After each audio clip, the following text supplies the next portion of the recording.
الحمد لله رب العالمين والصلاة والسلام على سيد المرسلين وعلى آله وأصحابه أجمعين أما بعد فأعوذ بالله من الشيطان الرجيم بسم الله الرحمن الرحيم ما كان محمد أبا أحد من رجالكم ولكن رسول الله وخاتم النبيين صدق اللہ مولانا العظیم. بھائی آپ بھی نیچے بیٹھ جائیں.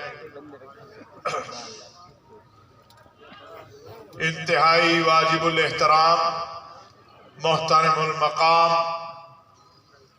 استاذ العلماء حضرت علامہ عبدالحق مجاہد صاحب، خطیب یورپ و ایشیا حضرت مولانا محمد شفیق قاسمی صاحب، میرے برادر عزیز مولانا طلحہ صاحب، اور میلسی کے غیور مسلمانوں، سب سے پہلے تو آپ سب کی خدمت میں میری طرف سے السلام علیکم ورحمۃ اللہ وبرکاتہ.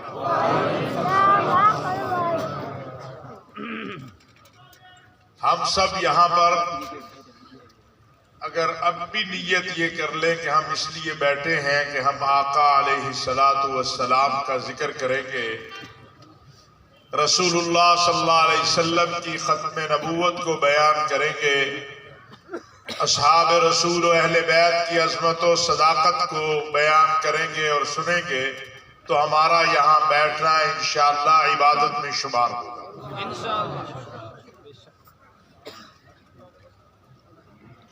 مجھے علم ہے سردی بھی ہے، اور جس طرح آپ حضرات بڑے طویل وقت سے کھڑے ہیں، بیٹھے ہیں، انتظار میں ہیں،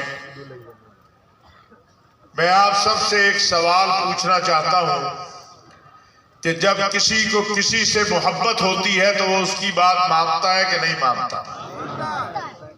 مانتا ہے، پکی بات ہے. ہمیں اپنے آقا علیہ الصلاۃ والسلام سے جو محبت کا معیار ہے وہ یہ رکھنا ہے کہ میرے ماں باپ کا ایک طرف حکم ہو اور ایک طرف محمد عربی صلی اللہ علیہ وسلم کا حکم ہو، تو مجھے محمد عربی صلی اللہ علیہ وسلم کا حکم ماننا ہے. ایسے ہی ہے، پکی بات ہے. تو پھر تقاضا محبت یہ ہے کہ جو اللہ کے نبی نے ہمیں کہا ہے ہم اس پہ چلے، نہ کہ اپنی خواہشات پہ چلے. لیکن میں نے یہ بات جو کہی نا کہ ماں باپ کا حکم اگر شریعت سے ٹکرائے، اور وہ شریعت جو رسول اللہ صلی اللہ علیہ وسلم لے کر آئے ہیں، وہ نہیں کہ جو میرا دل چاہے تو میں اس پہ شریعت کی سٹیپ لگا دوں، آپ کا دل چاہے تو وہ آپ لگا دیں، وہ شریعت نہیں، وہ شریعت ہے ہی نہیں. شریعت اسلامیہ وہی کہلائے گی جو اللہ اور اللہ کے رسول کے احکامات کے مطابق ہو.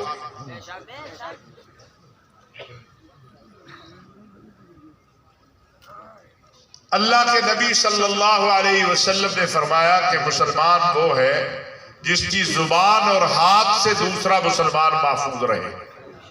ہم میں سے کتنے اس پہ عمل کرتے ہیں؟ ایک بھی نہیں ہو، بہت کم نہیں، ایک بھی نہیں ہو. سچ یہ ہے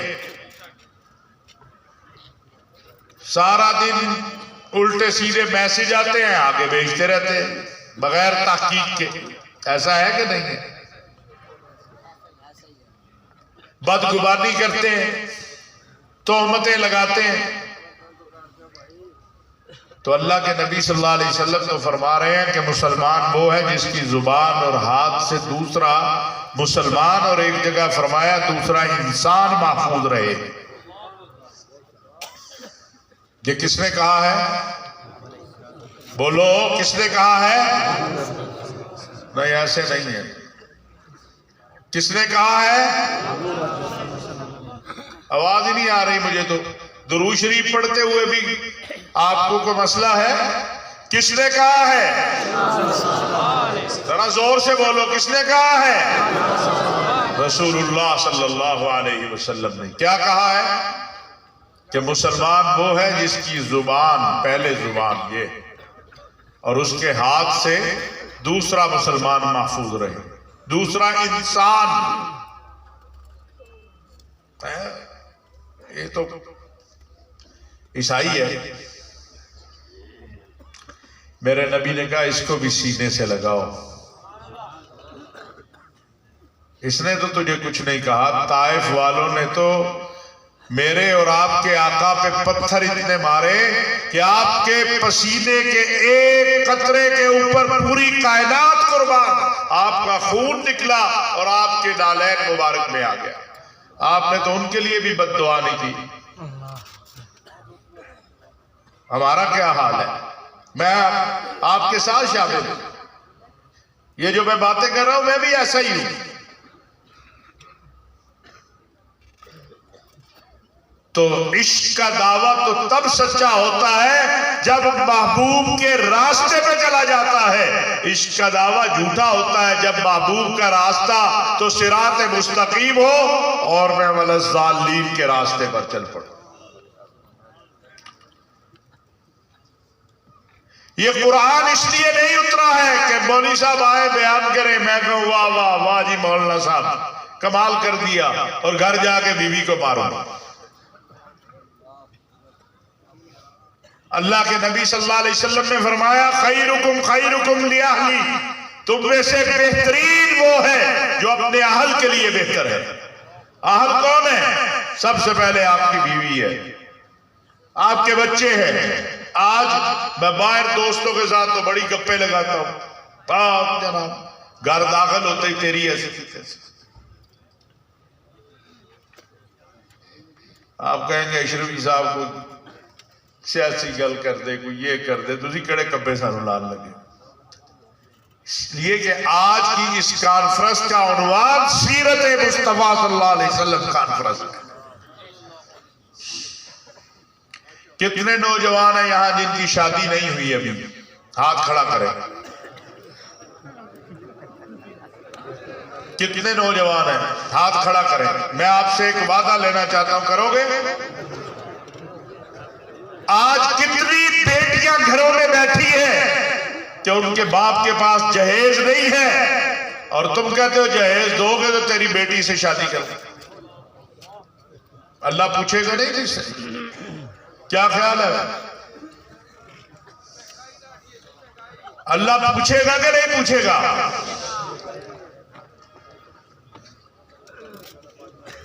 ابھی چاچا کہہ رہا ہے مہنگائی بڑی ہے۔ چاچا مہنگائی جب میں اور تو ٹھیک ہو جائیں گے مہنگائی بھی کم ہو جائے گی، اور یہ اللہ نے کہا، میں نے نہیں کہا۔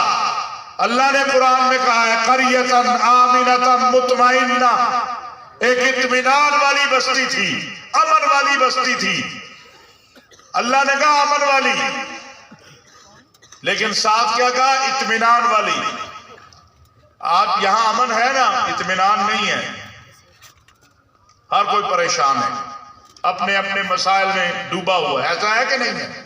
امن تو ہے، کوئی بدامنی تو نہیں ہے نا، یہاں سکون سے بیٹھے ہیں نا، کوئی پریشانی نہیں، اطمینان نہیں ہے۔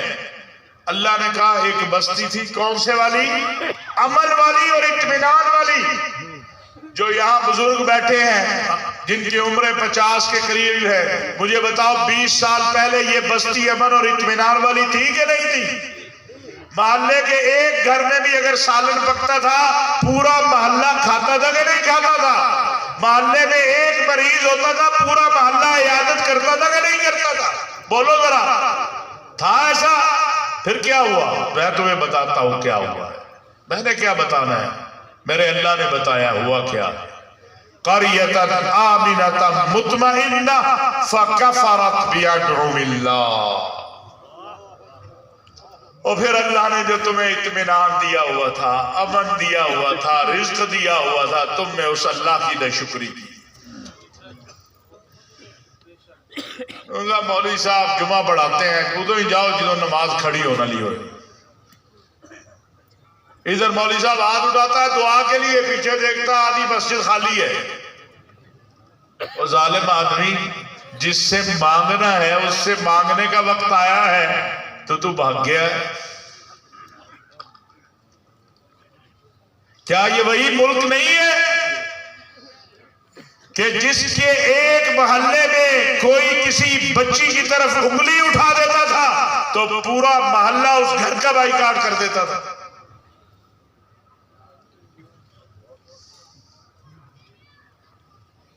بابا جی مہنگائی تو میرا بھی مسئلہ ہے، مہنگائی آپ کا بھی مسئلہ ہے، لیکن میرا اس سے بڑا مسئلہ ہے، میرا اس سے بڑا مسئلہ یہ ہے کہ یہ وطن جس کی بنیادوں میں لا الہ الا اللہ محمد الرسول اللہ کے نام پہ بہنے والا خون ہے، یہ اپنی ڈائریکشن سے ہٹتا چلا جا رہا ہے، یہ اپنی سمت سے ہٹتا چلا جا رہا ہے، اور اس کا سبب ہم سب ہیں۔ میں تو دکان میں بیٹھ کے ملاوٹ والی دوائیں بیچوں، ریڑی پہ کھڑا ہو کے پیسے پورے لوں اور تولوں کم، فیکٹری میں بیٹھ کے مالک سے تنخواہ پوری لوں اور کام کم کروں، اور پھر میں کہوں مولوی صاحب گھر میں کوئی دزنا تعویذ تو دو۔ ہاں تعویذ دیتا ہوں، 8 گھنٹے کی تنخواہ لیتے ہو، 8 گھنٹے کام پورا کرنا شروع کر دو، گھر میں امن ہو جائے گا، قناعت بھی آ جائے گی، اطمینان بھی آ جائے گا۔ تعویذ ہے کہ اپنے سے نیچے والے کو دیکھنا شروع کر دو، اوپر والے کو نہیں۔ سائیکل والا جو ہے پیدل کو دیکھے، پیدل جو ہے سائیکل والے کو دیکھے، گاڑی والا سائیکل والے کو دیکھے، ٹانگوں والا معذوروں کو دیکھے اور اللہ کا شکر ادا کرے تو اطمینان بھی مل جائے گا اور امن بھی مل جائے گا۔ یہ کوئی یہودی آگے مہنگائی کرتے ہیں، یہ اسرائیل سے آتے ہیں۔ یہ جو ریڑی والا جو ہے کلو کے پیسے لیتا ہے اور تولتا آدھا پاؤ کم ہے، یہ کوئی یہودی ہے، نصرانی ہے، مجوسی ہے؟ ہاں یہ میرا اور آپ کا بھائی ہے، نماز بھی پڑھنے جاتا ہے 5 وقت مسجد میں۔ میرے رب کو ایسی عبادت نہیں چاہیے میرے بھائی۔ پوری رات ایک ٹانگ پہ کھڑے ہو کے اللہ اللہ کرتے رہو، اور اگر 1 روپے کا دھوکہ کیا تو وہ اللہ اللہ تمہیں اس روپے سے جان نہیں چھڑا سکتا۔ کدھر گیا وہ معاشرہ جو محلے کی بیٹی کو اپنی بیٹی کہتا تھا؟ کدھر ہے وہ بھائی جو بیٹیوں کی عزتوں کا محافظ تھا؟ کدھر ہے وہ باپ جو اپنی اولاد کی تربیت ایسے کرتا تھا کہ محلے کی ہر بہن بیٹی تیری بہن بیٹی ہے، اس کا خیال کرنا؟ جب ہم نے اپنے آپ کو قبر میں اتار دیا ہے، اپنی اقدار کو ختم کر دیا ہے، تو پھر گلہ کس بات کا ہے؟ یہ تو ابھی کچھ بھی نہیں ہو رہا۔ یاد رکھو محمد عربی صلی اللہ صلی اللہ علیہ وسلم، یار اس طرح نہیں یار، کھڑے ہو تو ذرا کہو نا، ذرا پتہ چلے صلی اللہ علیہ وسلم کہا کہ زور سے کہو، ذرا اور زور سے کہو، اور زور سے کہو، یہ پیچھے والے بھی کہے گے۔ اور آپ کو بتاؤں، یہ میں ایسے نہیں آپ سے کہہ لو،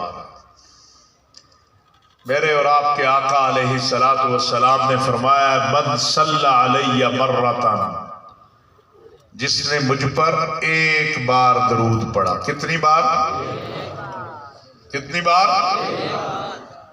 فتح اللہ لہ بابا من العافیہ، اللہ اس کے لیے عافیت کے دروازے کھول دے گا۔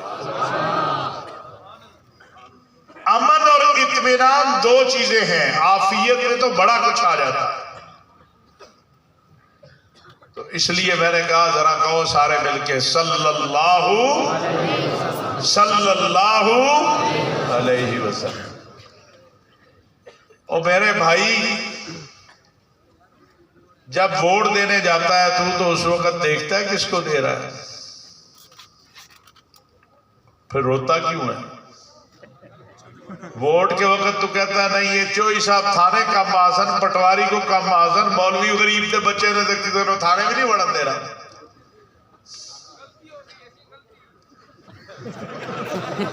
اللہ توبہ قبول کرنے والا ہے۔ اللہ کے دروازے ہر وقت کھلے ہیں، لیکن خالی ووٹ کی بات نہیں ہے۔ اللہ کے نبی صلی اللہ علیہ وسلم نے فرمایا صفائی نصف ایمان ہے۔ مجھے آپ بتاؤ، آپ کے گلی صاف کی کبھی؟ اپنا محلہ صاف کیا کبھی؟ اپنے بچوں کو ساتھ لے کے ایک دن آؤ نا، کہو یار یہ بھی کام کر لیں ہم۔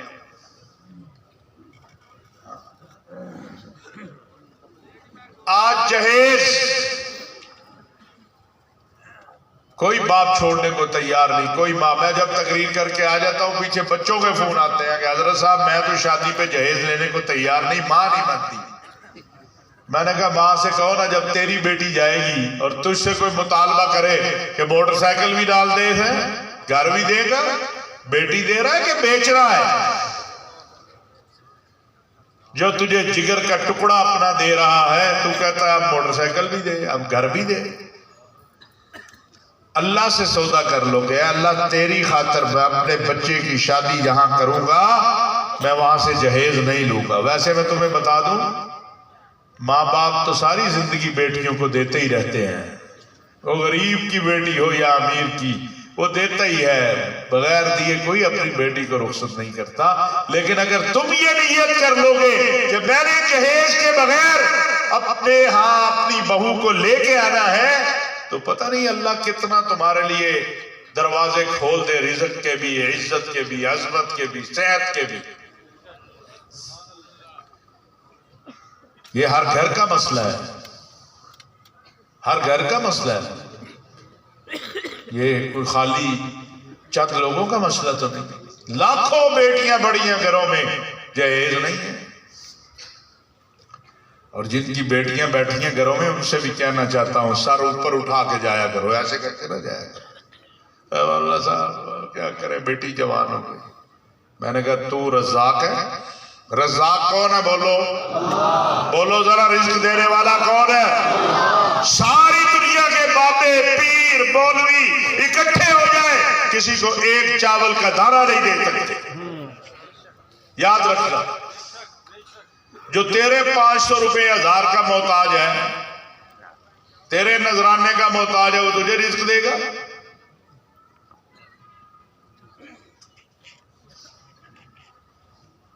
کہتے پیر صاحب کی فیس کتنی؟ بابا جی گئے 500 روپے۔ میں نے کہا جو تیرے 500 پہ بیٹھا ہے، تم اس سے رزق لینے گیا ہو۔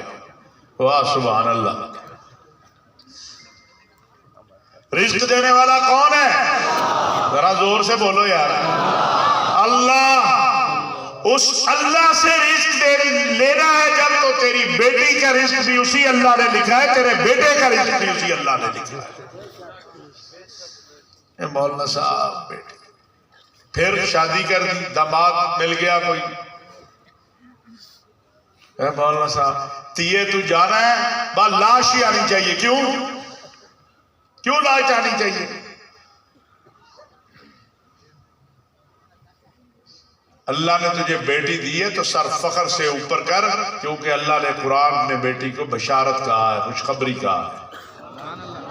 بیٹی پیدا ہونے پہ ماتم کرنے کی بجائے بیٹی کے پیدا ہونے پہ مٹھائی تقسیم کرو کہ اللہ نے میرے گھر میں اپنی رحمت کو بھیجا ہے۔ اللہ نے مجھے پہلے بیٹا دیا، پھر بیٹیاں دی۔ الحمدللہ میں نے جتنا خوشی بیٹے پہ کی، اس سے ڈبل بیٹیوں پر کی۔ ممکن ہے آپ کو یہ باتیں نہ کہتا ہو، کیوں معاشرہ ہے، ہمارے رسومات ہیں۔ میں نے تو سیرت مصطفیٰ سے یہ پڑھا ہے جو آپ کو بتا رہا۔ برا لگتا ہے تو بھائی معافی چاہتا ہوں، لیکن معافی بھی کیوں مانگوں، میں تو وہی تمہیں بتا رہا ہوں جو میں نے سیرت سے پڑھا۔ امام حسین اور امام حسن کس کے بیٹے تھے؟ بولو، بیٹی کے بیٹے تھے نا؟ ذرا بولتے جاؤ، میں پوچھوں گا ذرا بولنا، ساتھ دو گے؟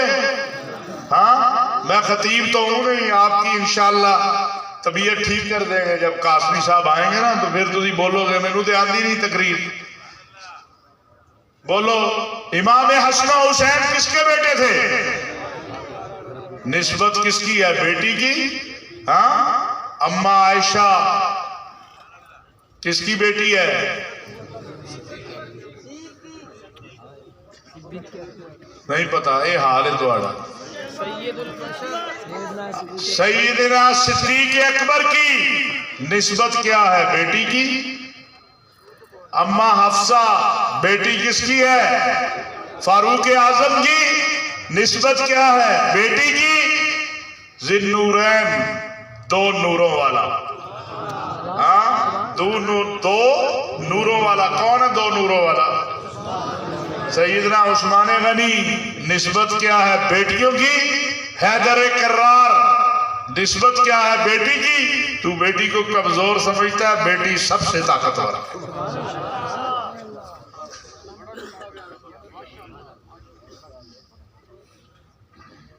پوری دنیا کا امیر المومنین، پوری دنیا پہ حکومت کرنے والا، جس کے بارے میں اللہ کے نبی کہتے ہیں لَوْ كَانَ بَعْدِي نَبِيٌّ لَكَانَ عُمَرٌ، اگر کوئی میرے بعد نبی ہوتا تو عمر ہوتا. وہ بھی اما عائشہ کے دروازے پہ آ کے کہتے ہیں ذرا یہ مسئلہ تو حل کر دیجئے، اس مسئلے میں اللہ کے نبی نے کیا کہا تھا یہ تو بتا دیجئے. تو کہتا ہے میں نے بیٹی کو پڑھنے نہیں دینا. اور ظالمہ میرے نبی نے بیویوں کو بھی پڑھایا، بیٹی کو بھی پڑھایا، بیٹیوں کو بھی پڑھایا. اگر نہ پڑھایا ہوتا تو امیر المومنین، ہاں خلیفۃ المسلمین، جن کے بارے میں رسول اللہ صلی اللہ علیہ وسلم فرما رہے ہیں کہ اگر کوئی میرے بعد نبی ہوتا، ہاں تو اگر عمر نبی نہیں تو آج کا کوئی کالا یا کالا نبی ہو سکتا ہے؟ بولو. اگر عمر نبی نہیں ہے تو آج کا کوئی کالا یا کالا بھی نبی نہیں ہو سکتا. وہ کس کے پاس آ رہے ہیں؟ کس کے پاس آ رہے ہیں؟ سیدہ عائشہ کے پاس. کہ ذرا مسئلہ تو سمجھا دو. تو کہتا نہیں مولانا صاحب میں نے بیٹی کو نہیں پڑھانا، لیکن بیوی بیمار ہے، لیڈی ڈاکٹر کا بتا دو. تو جب تم اپنی بیٹی کو لیڈی ڈاکٹر نہیں بنائے گا تو لیڈی ڈاکٹر اوپر سے تو اترنی نہیں ہے. اپنی بیٹیوں پر توجہ دو، ان کو عزت کا باعث سمجھو، وہ تجھے جنت میں لے جائے گی. منڈے دے ساڑھے جہی ہوندے ہیں. بیٹا وفا نہیں کرتا، بیٹی باپ سے وفا کرتی ہے. تاریخ نکال کے دیکھ لو، تاریخ سے ثابت کرتا ہے. باپ کی آہ پہ آہ کرنے والی بیٹی ہوتی ہے. بیٹا تو لفنٹر ہوتا ہے پھر تر کے. آج کل تو یہ ویسے بھی آ گیا ٹیلی فون. باپ روتا رہتا ہے بیٹا دوائی لا دے، بیٹا یہ کام کرتے کہ ابا جی بڑا مصروف ہوں، میں فیس بک دیکھ رہا ہوں کہ کیا ہو رہا ہے دنیا اور آخرت میں کامیابی چاہتے ہو تو اپنے ماں باپ کے رات کو آدھا گھنٹہ قدم دبا کے سویا کرو. میں تمہیں لکھ کے دے دیتا ہوں، جاؤ یہ نسخہ ہے. ابھی وہ ایک مولوی صاحب آئے تھے، ڈاکٹر ہے مولوی صاحب بیچارہ، وہ کردستانی. او جناب لاکھوں ہزاروں لوگ لائنوں میں لگے. میں نے کہا تو باپ ہے؟ ہاں جی. میں نے کہا مصلی بچھانا، مانگ اپنے رب سے کہ میرے بیٹے کو ٹھیک کر دے. تیری اگر طلب سچی ہوگی تو وہ تو واپس نہیں لٹاتا. وہ تو کہتا ہے امن یجیب المضطر اذا دعاہ ویکشف السوء. جب کوئی تیری نہیں سنتا، ہائے ہائے، جب بیٹا بھی نہیں سنتا، بیوی بھی نہیں سنتی، بھائی بھی نہیں سنتا، دوست بھی نہیں سنتا، محلے دار بھی نہیں سنتا، کوئی بھی نہیں سنتا، تو بے بس ہو جاتا ہے. اس حالت میں کہتا ہے اب میں یجیب المضطر اذا دعا. اس حالت میں جب کوئی تیرا ساتھ نہیں دیتا تو کہتا ہے یا رب. وہ کہتا ہاں میرے بندے بتا کیا بات ہے. تو کہنے والا تو بات، اور خالی یہ نہیں کہتا ہاں میرے بندے. وَيَكْشِفُ السُّوءَ، تیری اس پکار کو سن کے اس برائی کو ختم بھی کر دیتا ہے. تو اس کا بندہ تو بن. تو بندہ بننے کو تیار ہی نہیں ہے، پھر بھی وہ دے رہا ہے.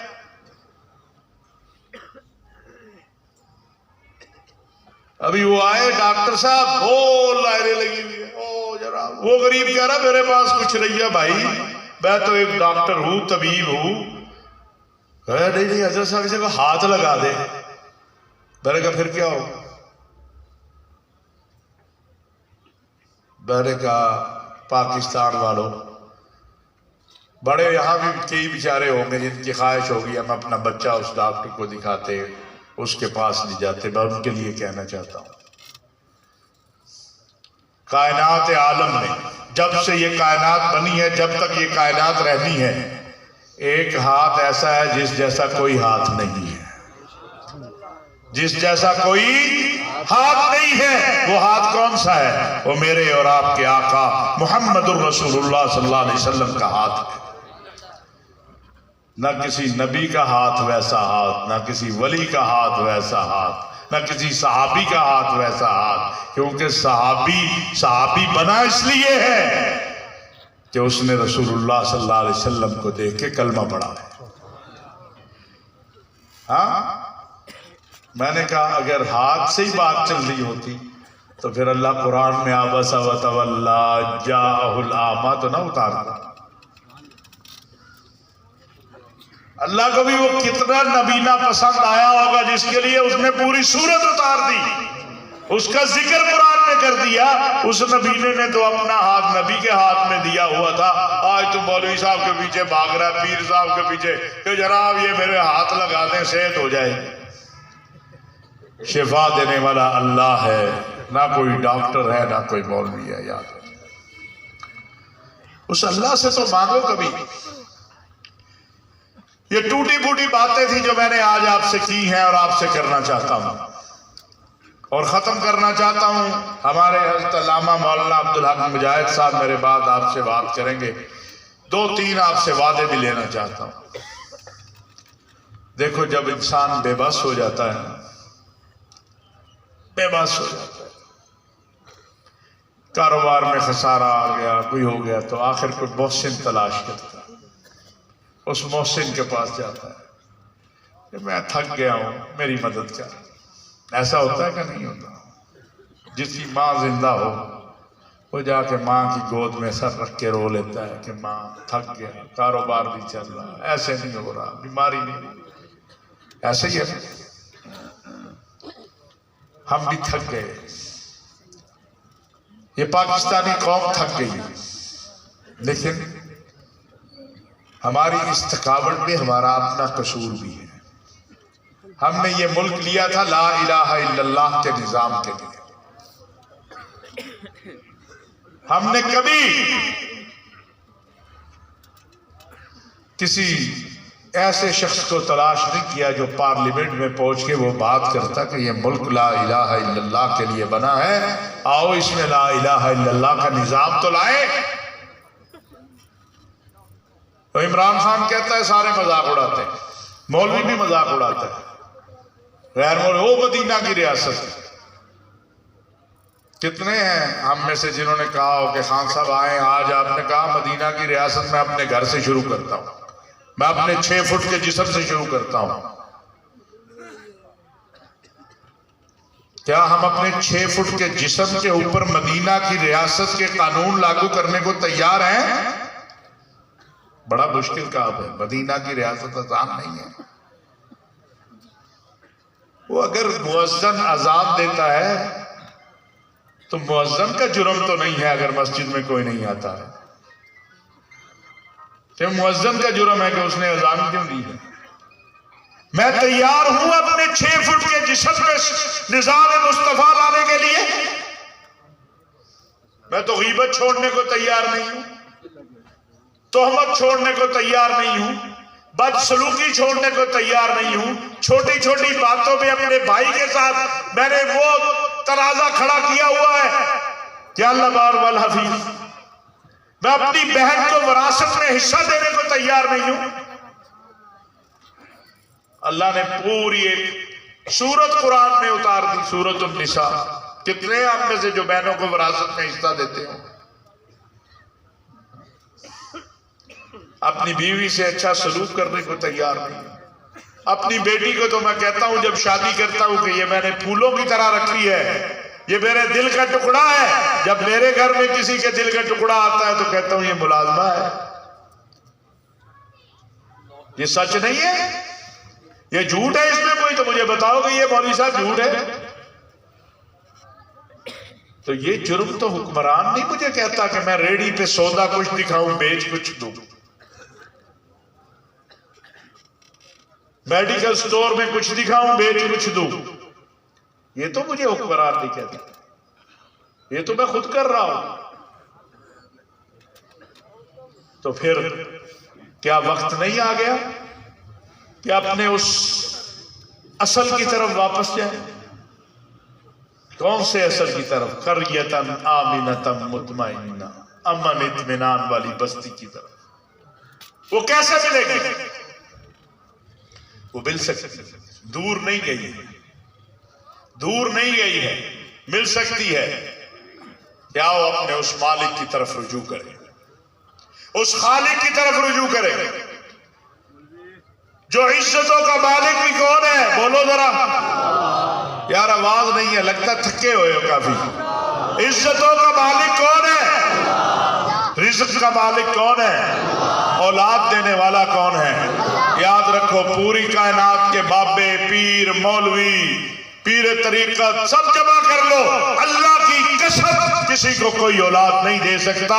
اولاد دینے والا صرف اللہ ہے، رزق دینے والا صرف اللہ ہے، عزت دینے والا صرف اللہ ہے۔ اپنے ماں باپ سے پوچھو کہ برکت تھی گھر میں کہ نہیں تھی؟ وہ تم سے کم کماتے تھے، وہ تم سے کم محنت کرتے تھے، اور رات کو اطمینان سے سوتے تھے، تہجد کے وقت اٹھ کے 2 نفل بھی پڑھتے تھے۔ تو صبح 10 بجے اٹھتا ہے، رات 2 بجے سوتا ہے، تو نتیجہ یہی نکلنا ہے۔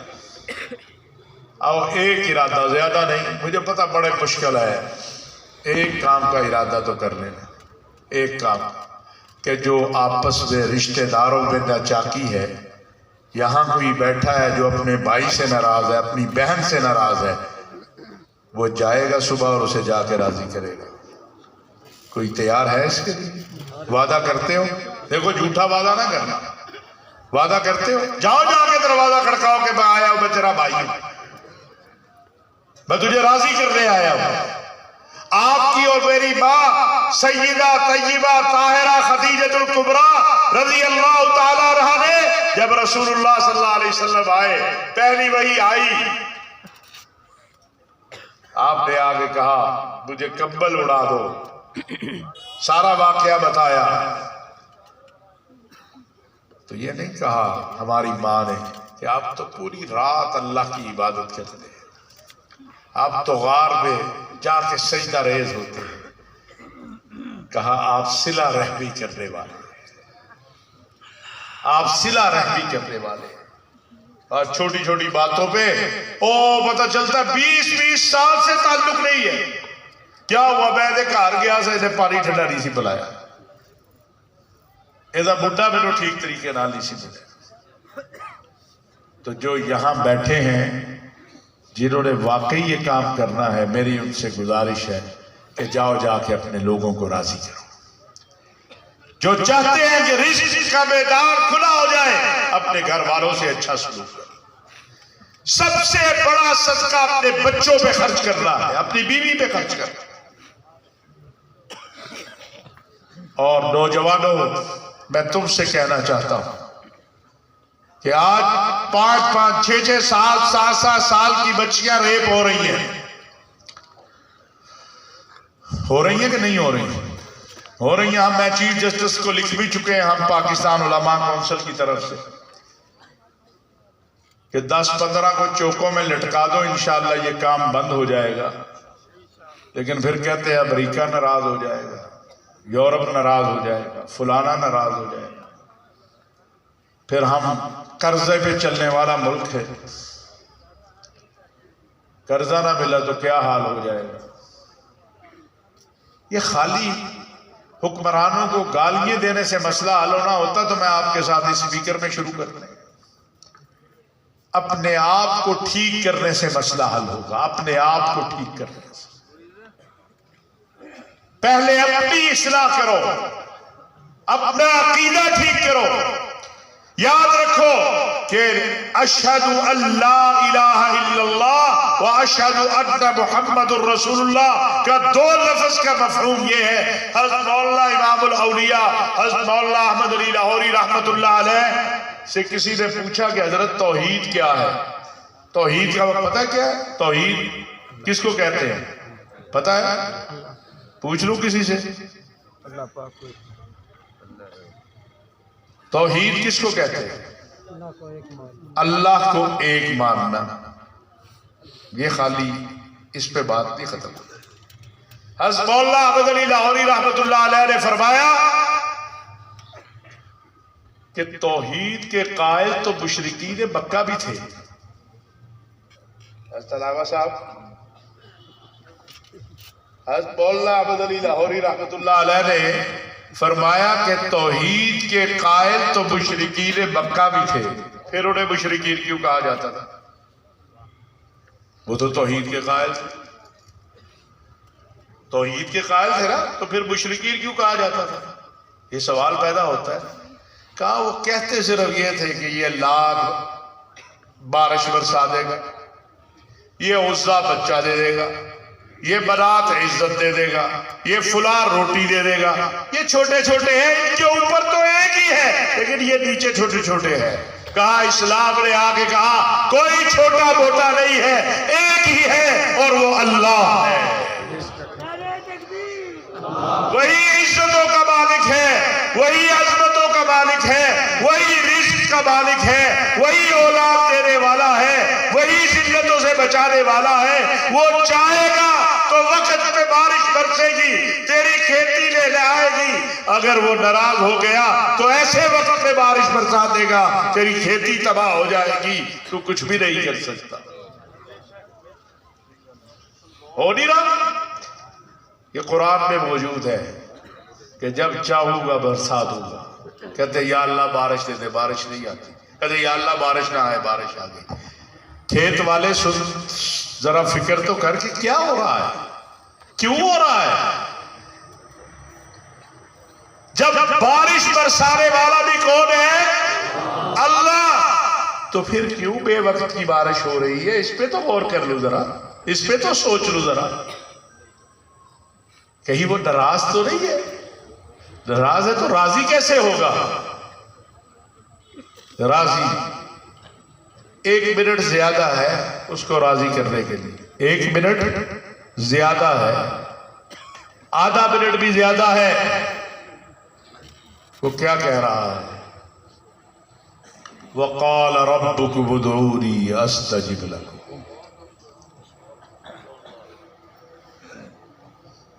فَسَبِّحْ بِحَمْدِ رَبِّكَ وَاسْتَغْفِرْ إِنَّهُ كَانَ تَوَّابًا۔ اس لیے میرے عزیزو، نوجوانوں آپ سے کہنا چاہتا ہوں، یہ بڑا اچھا لگتا ہے یہ جو الارم لیے پھرتے ہیں نا، موبائل پتہ نہیں میرا ادھر ہے، یہ ہے، یہ بڑا اچھا لگتا ہے۔ پوری دنیا آ رہی ہے۔ ہو ابھی ہم اسلام آباد میں FIA نے کچھ نوجوان پکڑے۔ نوجوانوں سے کہنا چاہتا ہوں، نوجوانوں تم سے بالخصوص جو نوجوان ہیں، جو یہ فون جو ہے یوز کرتے ہیں، ہاتھ کھڑا کریں۔ کرتے ہیں نا فون، سبھی کے پاس ہے۔ آپ کو میں بتانے لگا، انہوں نے کہا جی پہلے وہ آپ کو ایک گروپ میں گپ شپ کے لیے شامل کرتے ہیں، گپ شپ کے لیے، کیا حال ہے بیٹی ٹوٹی کو۔ پھر اس گروپ میں وہ یہ گفتگو شروع کرتے ہیں کہ کبھی تم نے اپنی خالہ کی بیٹی کو چھیڑا، کبھی تم نے اپنی پھپھو کی بیٹی کو چھیڑا۔ یہ دوسرا مرحلہ ہے۔ تیسرا مرحلہ آتا ہے کہ اچھا کبھی تم نے اپنی بہن کو چھیڑا، کبھی تم نے اپنی خالہ کو چھیڑا۔ یہ تیسرا مرحلہ ہے۔ یہ ہو رہا ہے، یہ کوئی میں آسمان کی بات نہیں کر رہا، میں اس زمین کی بات کر رہا ہوں، اس ملک کی بات کر رہا ہوں۔ اب یہ تو گروپ میں چیٹ ہو رہی تھی، گروپ چیٹ آپ کہتے ہیں، گروپ میں بات چیت گپ لگ رہی۔ اب یہ بھی پڑھ رہا ہے، ساتھ استغفر اللہ بھی کر رہا ہے، لیکن پڑھ رہا ہے۔ اچھا پھر وہ ایک دن تصویریں پھینکتے ہیں کہ یہ میری بہن تھی، رات میں نے اس بہن کے ساتھ ہی سویا، میں نے اپنی بہن کے ساتھ یہ برا بھلا کیا، مجھے تو کچھ بھی نہیں ہوا، اور پورا واقعہ بنا کے پیش کرتے۔ اب یہ بھی پڑھ رہا ہے، آہستہ آہستہ آہستہ آہستہ اینڈ کہاں ہو رہا ہے؟ میں اختتام کی طرف آ رہا ہوں۔ یہ کو میں فرضی بات نہیں کر رہا ہوں میرے نوجوانوں اور میرے بھائیوں، میں کوئی فرضی بات نہیں کر رہا، یہ پڑھے لکھے نوجوان گرفتار ہوئے ہیں جن کی میں بات کر رہا ہوں۔ پہلا مرحلہ عام گپ شپ، دوسرا مرحلہ ذرا مزیدار گپ شپ تھوڑی سی، تیسرا مرحلہ لڑکیاں آ گئی، چوتھا مرحلہ ماں بہن بیٹی خالہ مامی اس کا احترام کیا۔ اس کے بعد کیا ہوتا ہے؟ اس کے بعد وہ آ جاتے ہیں کہ کیا ہے یہ نبی، یہ رسول، یہ اسلام، یہ کتاب، یہ اللہ جو یہ کیا ہے؟ اب یہ اس کا اتنا اسیر ہو چکا ہے کہ چھوڑنا بھی چاہے تو نہیں چھوڑ سکتا۔ پہلے غیرت گئی، حمیت گئی، دین گیا، اللہ کے نبی سے محبت گئی۔ میں ہاتھ جوڑ کے تم سے کہنا چاہتا ہوں، خدا کا واسطہ ہے اپنی اولادوں کو بھی بچاؤ، اور نوجوانوں تم خدا کا واسطہ ہے خود بھی بچو۔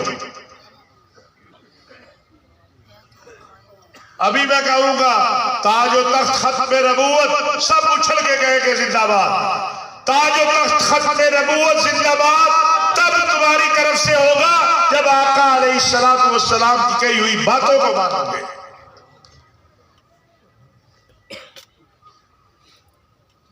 یہ میں آپ سے وہ باتیں شیئر کر رہا، ممکن ہے نہ کرتے ہوں لوگ آپ سے، آپ ممکن ہے یہ سننے بھی نہ آئے ہوں، آپ کہیں مولانا صاحب اسی تے کچھ اور سننا ایسا تو اسی کڑے کمے لگ گئے۔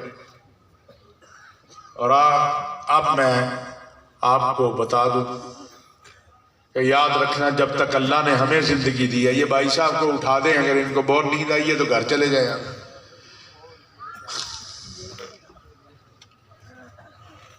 ایک بات یاد رکھنا، ہماری یہ زندگیاں محمد عربی صلی اللہ علیہ وسلم کی امانت ہے، ہماری یہ پگڑیاں اللہ کے نبی صلی اللہ علیہ وسلم کی امانت ہے۔ اس ملک کے اندر یہ دنیا میں کہیں پر بھی نہ ہم اللہ کی نبی کی ناموس پہ کسی کو بکواس کرنے دیں گے، نہ اصحاب رسول و اہل بیت پہ کسی کو بکواس کرنے دیں گے۔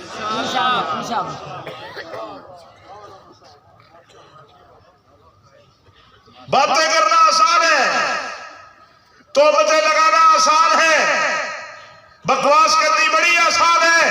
ہم کل بھی میدان میں کھڑے تھے جب اس ملک کے اندر پارلیمنٹ کے اندر مولوی بھی مل گیا، سیاستدان بھی مل گیا، ساروں نے مل کے قادیانیوں کے حق میں ہونے والی قانون سازی میں ووٹ دیے تھے، تب بھی ہم نے سینہ تان کے کہا تھا یہ قبول نہیں ہے، یہ ملک محمد عربی صلی اللہ علیہ وسلم کے غلاموں کا ملک ہے، یہ ملک ختم نبوت پہ قربان ہونے والوں کا ملک ہے۔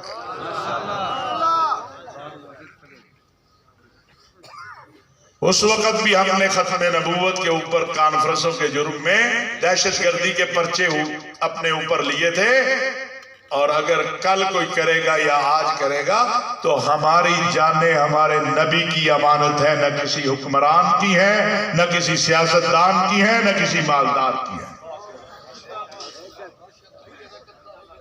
یاد رکھو یہ بات۔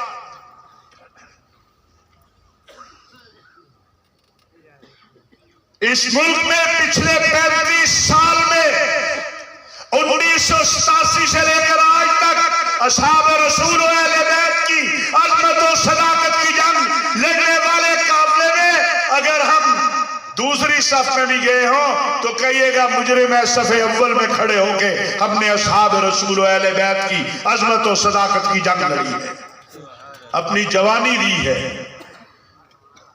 وہ دن دیے ہیں جن دنوں میں بچوں کی خواہش ہوتی ہے کہ میں کچھ پڑھ لوں، میں سیر کر لوں، وہ دن ہم نے جیلوں میں دیے ہیں۔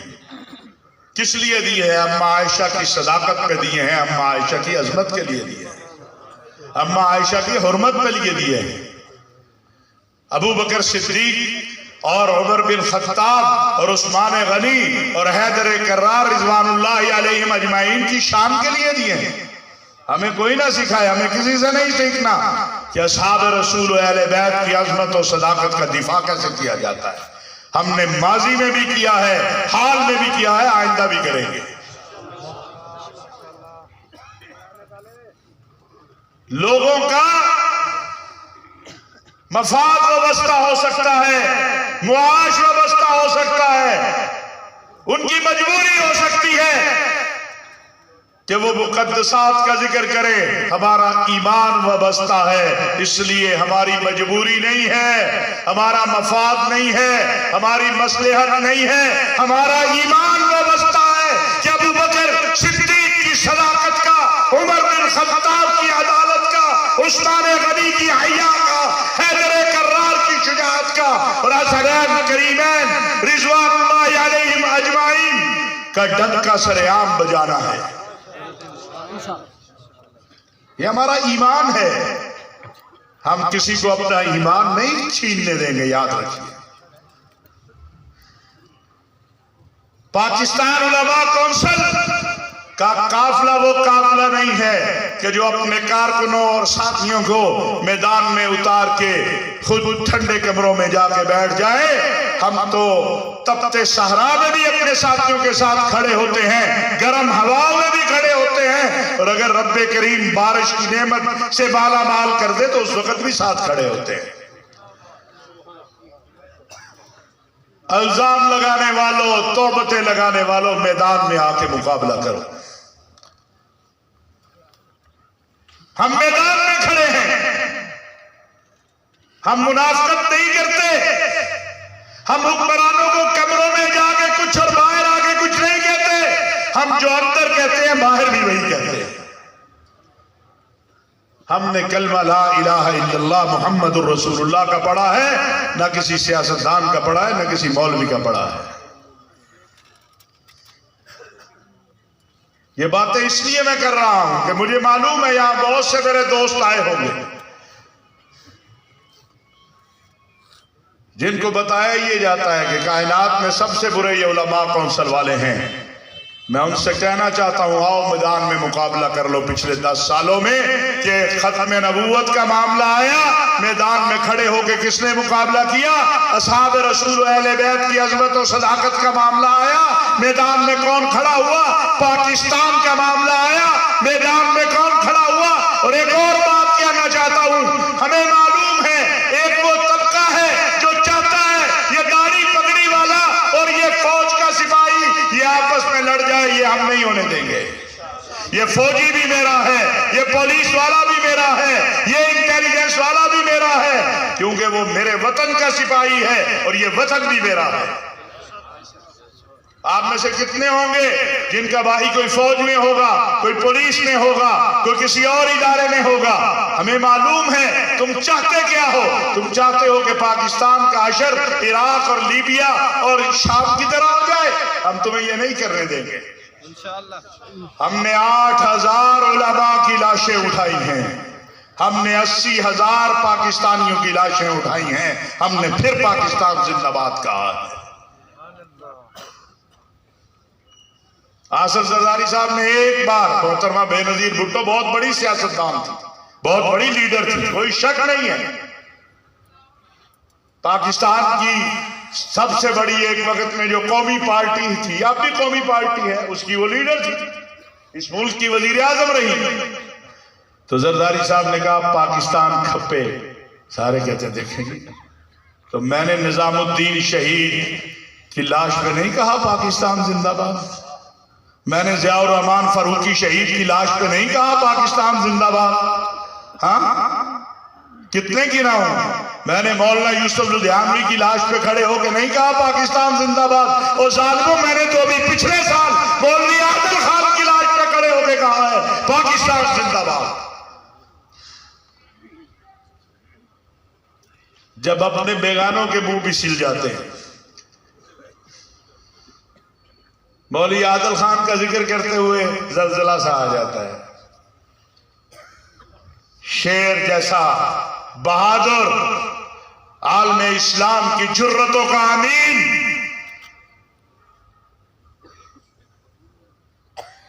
کراچی کی سڑک کے اوپر بے یار و مددگار شہید کر دیا گیا، میں نے تو کوئی ایک پتا بھی نہیں توڑا۔ اور تو اور چھوڑو، اگر کسی نے کرامت اس دور میں دیکھنی ہے تو مولانا سمیع الحق شہید رحمت اللہ علیہ کی دیکھ لے۔ یہ افغانستان ساتھی ہے کہ اس شہید کا خون کس طرح رنگ لایا ہے کہ قاتلوں کو جائے امان نہیں مل رہی، اور افغانستان کی گلیوں میں حقانی ہی حقانی پھر رہے ہیں، سمیع الحق کے فرزندی پھر رہے ہیں۔ میں اور کیا کہوں؟ نعرہ تکبیر! بس بیٹا نعرہ میں خود لگواؤں گا، آپ بیٹھ جائیں۔ میں اور کیا کروں؟ مجھے اور کتنی قربانی دینی ہے؟ میں بھی سوال پوچھنا چاہتا ہوں، مجھے اور کتنا امتحان دینا ہے؟ لیکن میں امتحان دیتا رہوں گا، پاکستان زندہ باد کہتا رہوں گا، پاک فوج زندہ باد کہتا رہوں گا، کیونکہ یہ میرا وطن اور میری فوج اس ملک کی سلامتی اور امن کی ضامن ہے۔ بے شک۔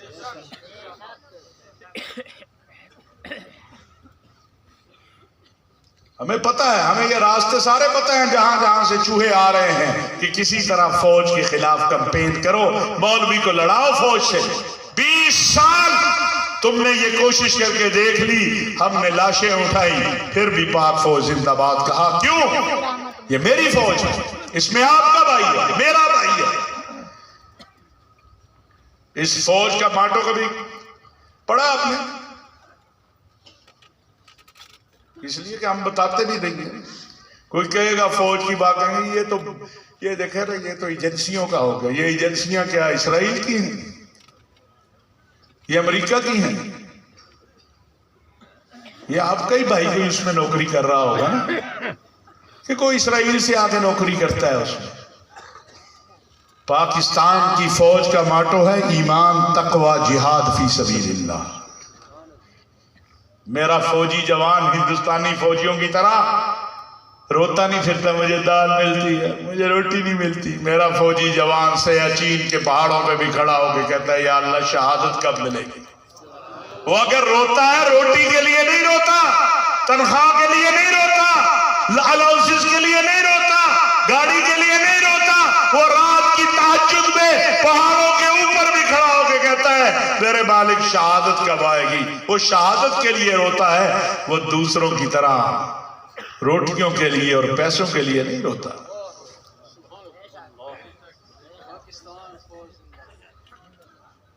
میلسی والوں، مجھے پتا ہے بڑے زخم ہیں، پچھلے 20 سالوں میں بڑے زخم لگے ہیں۔ میں بھی آپ کی طرح زخم، میرے دل پہ بھی بڑے زخم لگے۔ میرا اور آپ کا نوجوان وہ غائب ہو جائے یا اس کی لاش آ جائے، مجھے بھی اس کا دکھ ہے، لیکن وہ راستہ نہیں بند کرنا چاہیے جس راستے کی وجہ سے میرا نوجوان ان مظالم کے شکار ہو جاتا ہے۔ اس راستے کو بند کرنے کی ضرورت ہے، اور وہ راستہ یہ ہے کہ ہمارے ملک کے اندر ایک آئین ہے، اور وہ آئین کہتا ہے قرآن اور سنت اس ملک کا سپریم لا ہو۔ ہمارے ملک میں ایک قانون ہے جو کہتا ہے کہ کوئی اصحاب رسول و اہل بیت کی طرف بھونک نہیں سکتا ہے۔ جو اصحاب رسول و اہل بیت کی توہین و تنقیص کرے گا، خلفائے راشدین کی، امہات المؤمنین کی، سیدنا امیر معاویہ رضی اللہ تعالیٰ عنہ کی قانون اس پہ گرفت کرے گا، انشاءاللہ، اور کر رہا ہے۔ ایسا کبھی نہیں ہوا تھا ماضی میں۔ بہت سارے لوگ اس کا بھی کریڈٹ لیتے ہیں، وہ لے لے، مجھے نہیں چاہیے، مجھے تو اپنے اللہ سے اجر چاہیے، اور وہ ضرور دیتا ہے اور دے گا۔ ہم نے تو شبرغان کی جیلوں میں اپنے لوگوں کو نہیں چھوڑا، جب سب بھاگ گئے تھے تو یہ آپ کا خادم تھا جو افغانستان کی جیلوں سے جا کے اپنے نوجوانوں کو لے کر آیا تھا۔ بیچنے والے جو تھے منہ چھپاتے پھرتے تھے، ہم نے منہ نہیں چھپائے، ہم نے سینہ کھول کر گئے اور چھاتی تان کر واپس لے کر آئے کہ یہ میرا نوجوان ہے، مجھے اس پہ فخر ہے۔ تو یہ چند باتیں میں نے آخر میں اس لیے کی ہیں کہ سامنے آؤ بات کرو۔ کمروں میں بیٹھ کے فتوے لگانا اچھی بات نہیں ہے۔ میدان میں آؤ، مقابلہ کرو۔ ہم اپنوں سے ویسے مقابلہ کرتے نہیں ہیں، ہماری روایت یہ نہیں ہے،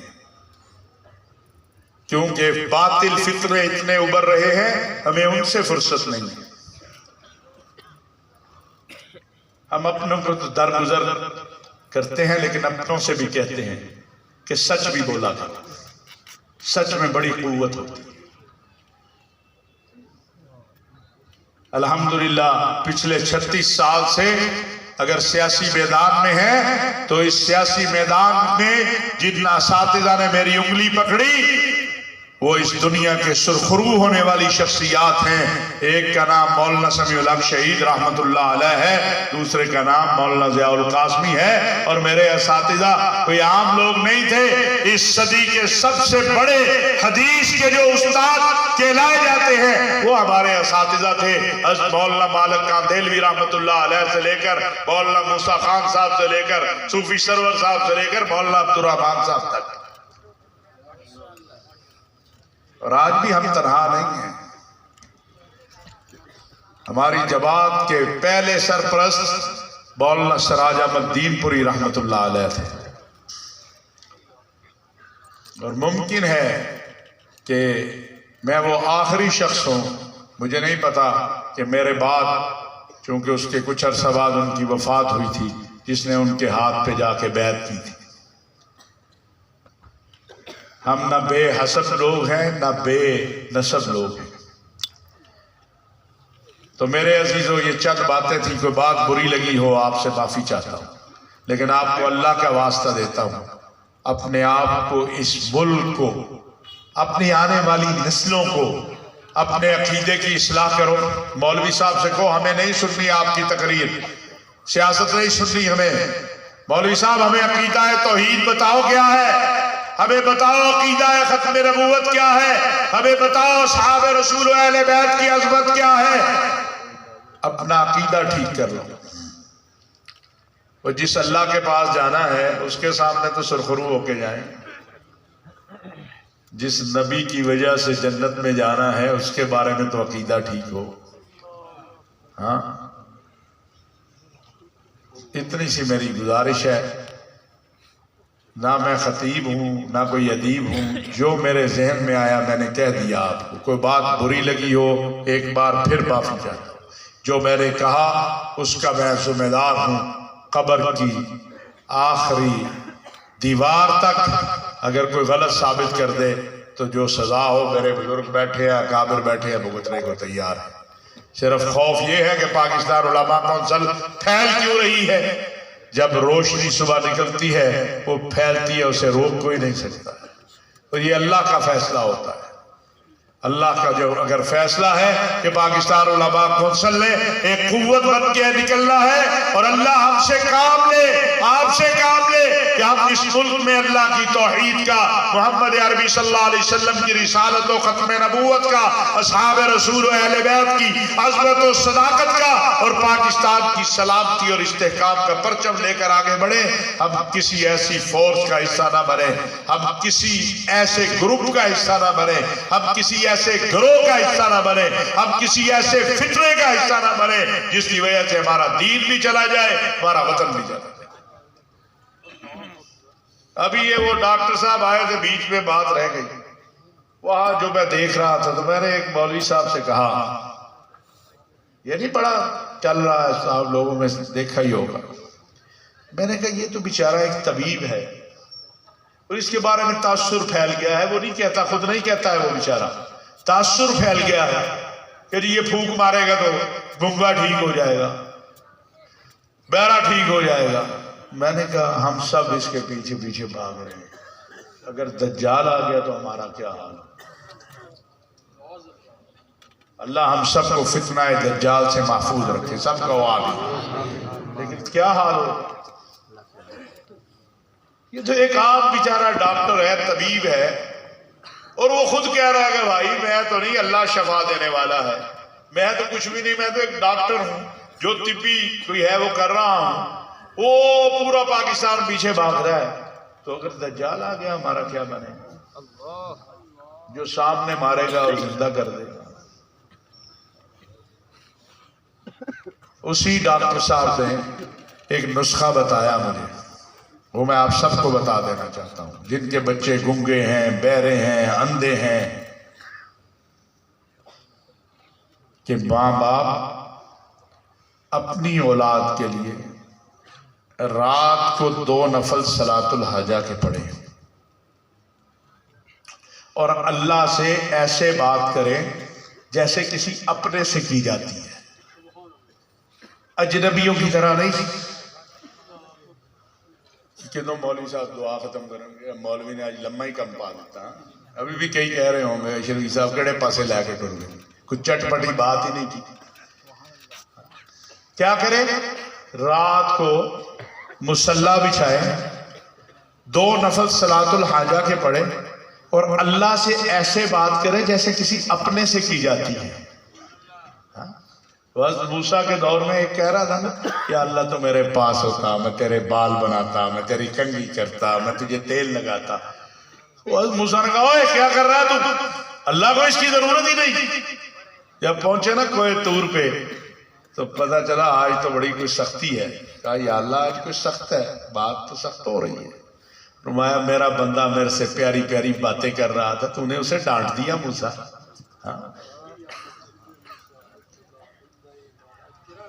یہ نسخہ لے لو، بھاگنے کی ضرورت نہیں ہے کسی کے پیچھے۔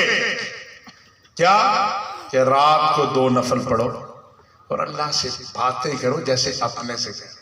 کوئی اللہ میری اولاد ہے، تو نہیں ٹھیک کرے گا میں کس کے پاس جاؤں؟